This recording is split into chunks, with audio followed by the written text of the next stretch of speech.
Assalamualaikum warahmatullahi wabarakatuh. Bismillahirrahmanirrahim. Alhamdulillahirabbil alamin wassalatu wassalamu ala asyrafil anbiya'i wal mursalin sayyidina wa maulana Muhammadin wa ala alihi wa sahbihi ajma'in. Amma ba'd. Alhamdulillah. Pada video kali ini kita meneruskan tentang bekerja keras dan bertanggung jawab. Sekarang kita langsung saja kepada macam-macam tanggung jawab yang harus diketahui oleh umat Islam untuk diamalkan dan dipraktekkan dalam kehidupan sehari-hari. Yang pertama, tanggung jawab kepada Tuhan. Kedua, tanggung jawab kepada diri sendiri. Ketiga, tanggung jawab kepada keluarga. Keempat, tanggung jawab kepada masyarakat. Kelima, tanggung jawab kepada negara. Nah, kita pelajari sedikit-sedikit ya. Yang pertama, tanggung jawab kepada Tuhan. Sesuatu yang pertama kali menjadi tanggung jawab manusia adalah tanggung jawab terhadap Tuhannya. Karena manusia adalah makhluk ciptaan Tuhan, yaitu siapa? Allah Subhanahu wa ta'ala. Selain itu, sebagai ciptaan Tuhan, tentunya manusia memiliki keterikatan dengan tujuan Tuhan menciptakannya. Untuk apa Allah menciptakan manusia itu? Nah, oleh karena itu, manusia bertanggung jawab kepada Tuhan atas hal tersebut dan hal-hal yang dilakukannya selama hidup. Tanggung jawab manusia terhadap Tuhan adalah untuk beribadah kepada Allah Subhanahu wa ta'ala. Contohnya seperti sholat, berpuasa, haji jika mampu, dan ibadah-ibadah lainnya yang berhubungan langsung dengan Allah Subhanahu wa ta'ala. Itu tanggung jawab kita sebagai makhluk yang diciptakan oleh Allah. Kita harus ada tanggung jawabnya kepada Tuhan kita.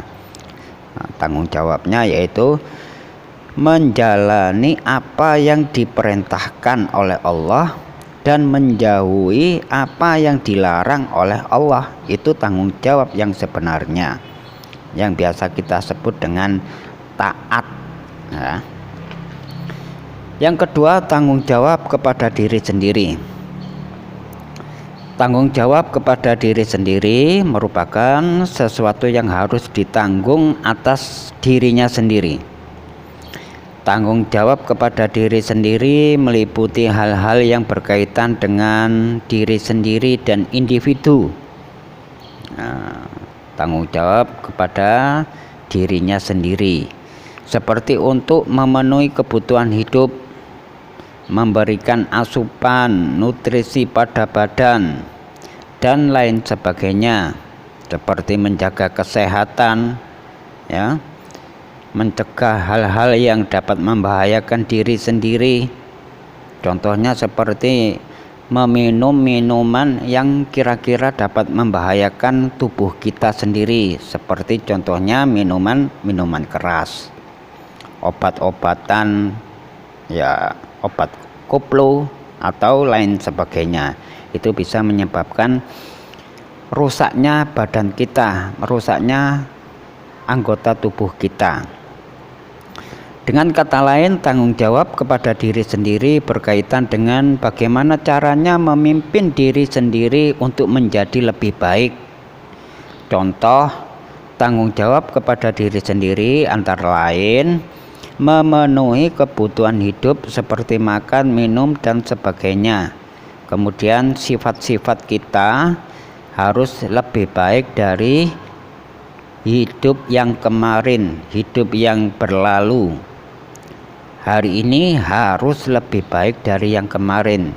Mungkin kemarin sholatnya masih bolong-bolong, mungkin kemarin puasanya masih belum penuh, belum sebulan penuh. Maka hari ini, tahun ini harus dilebihkan alias harus dipenuhi. Misalkan sholatnya masih belum 5 waktu, kita jadikan 5 waktu. Kalau perlu, kemarin tidak melakukan sholat sunnah qobliyah ba'diyah, sekarang kita laksanakan sunnah qobliyah ba'diyah semampu kita, ya. Kemarin kita hanya bisa berpuasa Ramadan saja.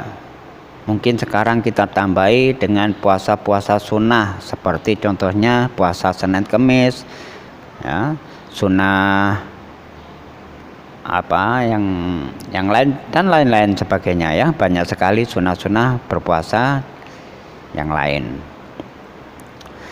Kemudian yang ketiga, tanggung jawab kepada keluarga.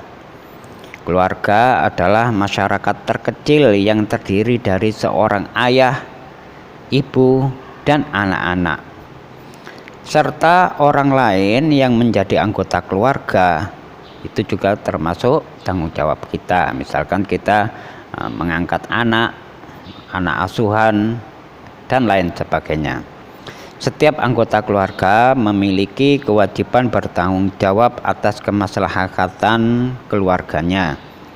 Tanggung jawab manusia terhadap keluarga diantaranya menyangkut nama baik keluarga, kesejahteraan, keselamatan, pendidikan, kehidupan, dan yang paling utama adalah bertanggung jawab menjaga keluarga dari api neraka.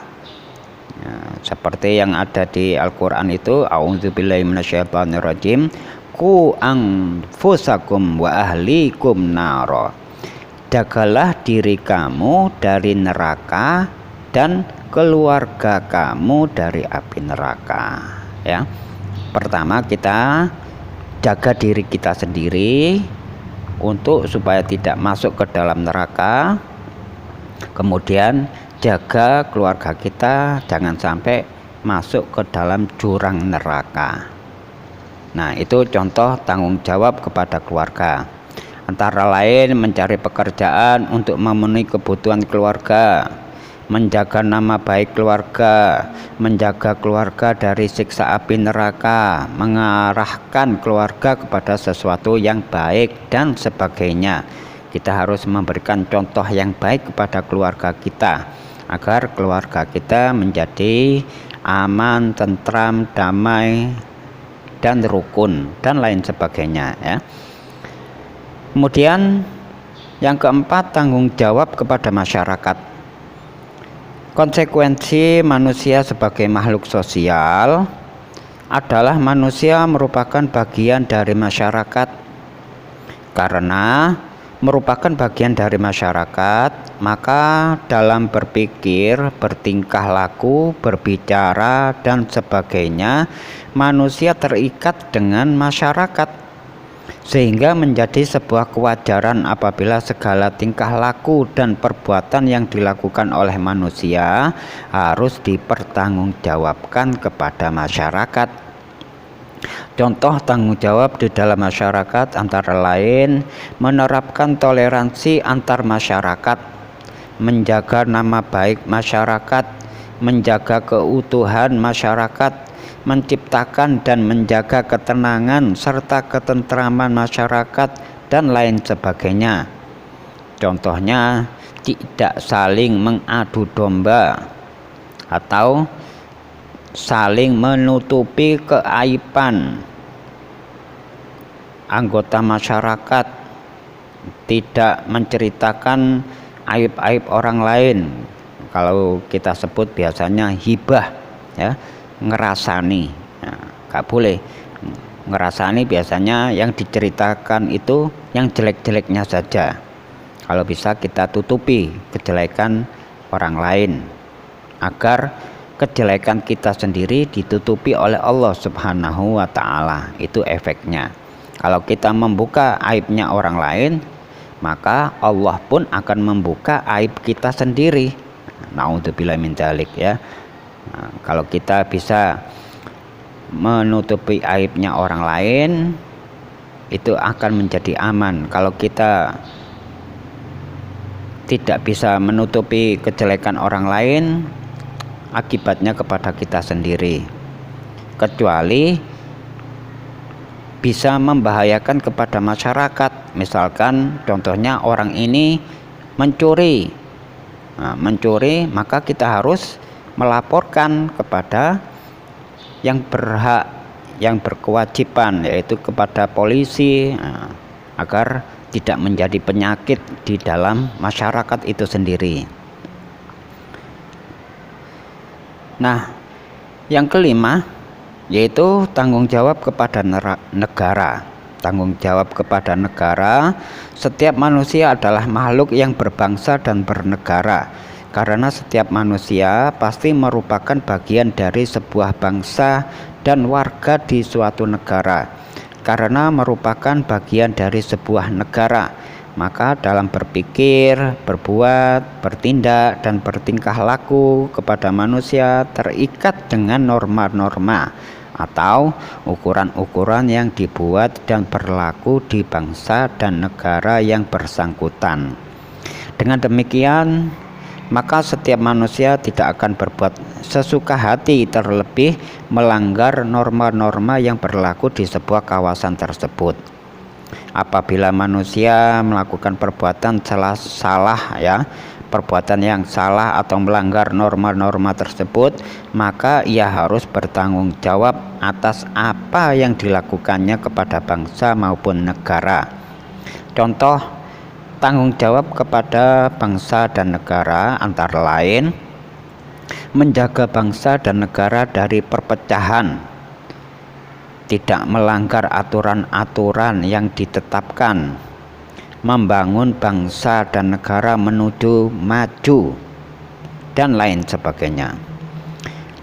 Bertanggung jawab harus dilaksanakan atas dasar kesadaran diri sendiri, karena jika seorang sudah terbiasa untuk bersikap tanggung jawab, maka ia akan banyak memperoleh hikmah dan manfaat dalam hidupnya.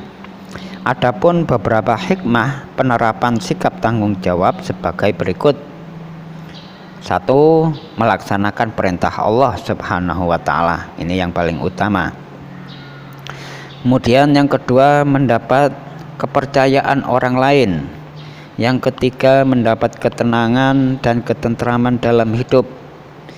4. Dihargai dan dihormati orang lain.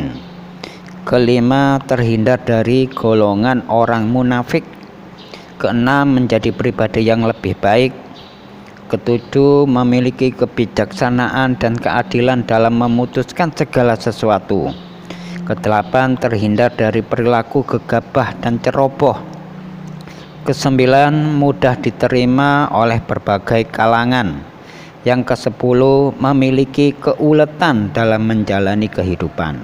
Nah, ini tanggung jawab kepada negara, ya. Hikmah penerapan sikap tanggung jawab dalam kepada negara. Kemudian pembahasan yang terakhir yaitu hubungan antara kerja keras dan tanggung jawab dalam kehidupan. Ini sedikit pembahasannya. Rasulullah SAW adalah manusia paling mulia, tetapi orang yang paling mulia tersebut begitu melihat tangan tukang batu yang kasar karena mencari nafkah yang halal, Rasulullah SAW pun menggenggam tangan itu dan menciumnya seraya bersabda, "Inilah tangan yang tidak akan pernah disentuh oleh api neraka selama-lamanya." Melihat hal tersebut, para sahabat bertanya, "Wahai Rasulullah, seandainya kami bekerja seperti yang dilakukan orang itu, apakah kami dapat digolongkan jihad di jalan Allah Subhanahu wa ta'ala, jihad fisabilillah?" Mendengar seperti itu, Rasulullah SAW pun menjawab, "Kalau ia bekerja untuk menghidupi anak-anaknya yang masih kecil, maka itu termasuk jihad fisabilillah. Kalau ia bekerja untuk menghidupi kedua orang tuanya yang sudah lanjut usia, yang sudah tua, maka itu termasuk juga jihad fisabilillah." Kalau ia bekerja untuk kepentingan dirinya sendiri agar tidak meminta-minta, maka itu pun disebut fisabilillah. Hadis riwayat Tabrani. Peristiwa tersebut menunjukkan bahwa Allah Subhanahu wa taala dan Rasulullah SAW sangat menghargai orang-orang yang bekerja keras, dan orang yang bekerja keras pasti memiliki harga diri yang tinggi karena ia bekerja keras untuk bertanggung jawab mencukupi segala kebutuhannya dan orang-orang yang menjadi tanggungannya, serta menghindarkan diri dari perbuatan meminta-minta alias ngemis-ngemis. Sedangkan orang-orang yang malas bekerja sesungguhnya tidak menyadari bahwa mereka telah kehilangan sebagian dari harga dirinya, yang lebih jauh mengakibatkan kehidupannya menjadi mundur, sehingga Allah Subhanahu wa taala dan Rasulullah membenci orang-orang yang malas. Allah Subhanahu wa taala berfirman dalam sebuah ayat, "Wallahu ja'ala lakumul arda bisata litasluku minha subulan fijaja." Dan Allah menjadikan bumi untukmu sebagai hamparan supaya kamu menjalani jalan-jalan yang luas di muka bumi ini. Al-Quran Surat An-Nuh ayat ke-19 dan 20.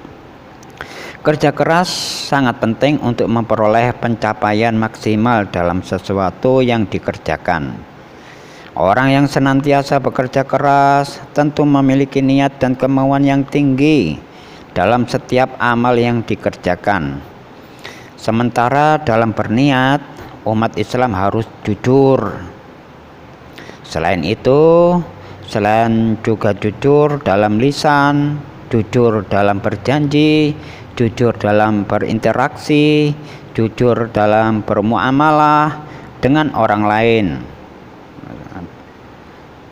Seperti contohnya, kalau kita mau beli, pinginnya timbangannya dilebihkan, tapi kalau kita menjual, timbangannya malah dikurangi. Nah, ini namanya tidak jujur, ya, tidak amanah. Bahkan seorang pekerja keras selain harus jujur juga harus bertanggung jawab, adil, dan toleransi dalam kehidupannya. Seorang pekerja keras pasti mampu meraih kesuksesan atas usaha yang dilakukannya. Terkadang kesuksesan tersebut berupa kedudukan yang tinggi, seperti dijadikan sebagai seorang pemimpin. Kedudukan tinggi sebagai seorang pemimpin tentu melahirkan kewajiban dan tanggung jawab yang tinggi pula. Selanjutnya, dalam menunaikan kewajiban atau tanggung jawab, seorang pemimpin harus melakukannya secara adil.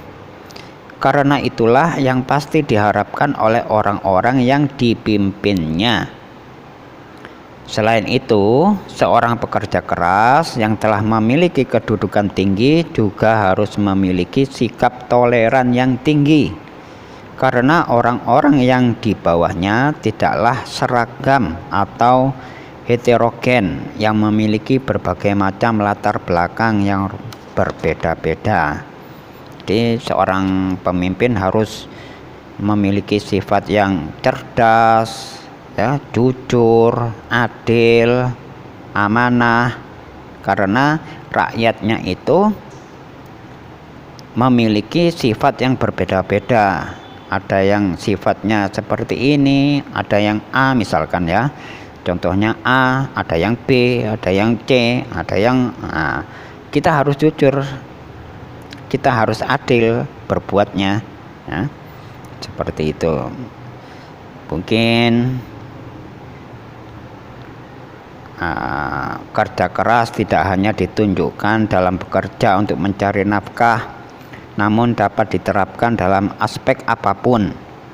Bagaimana pendapat Anda tentang bentuk sikap keras bagi seorang manusia atau seorang pelajar? Maka kita harus waspada diri atau mengoreksi diri. Kita kumpulkan permasalahan-permasalahan diri kita sendiri, apakah kita sudah termasuk orang yang bertanggung jawab, terutama tanggung jawab kepada Tuhan kita, yaitu mengerjakan apa yang diwajibkan, apa yang dilarang, kemudian tanggung jawab kepada diri sendiri, tanggung jawab kepada keluarga, apakah tanggung jawab kepada masyarakat, tanggung jawab kepada negara, itu semuanya sudah terpenuhi apa belum, maka kita koreksi sendiri ya. Kalau bisa kita harus memiliki sikap tanggung jawab, karena setiap amal perbuatan pasti ada balasannya. Walaupun kamu mengerjakan amal yang paling ringan pun, yang paling ringan diibaratkan di dalam Al-Quran seberat biji sawi, pasti akan dibalas. Baik itu amal kebaikan maupun amal keburukan, pasti ada balasannya. Nah,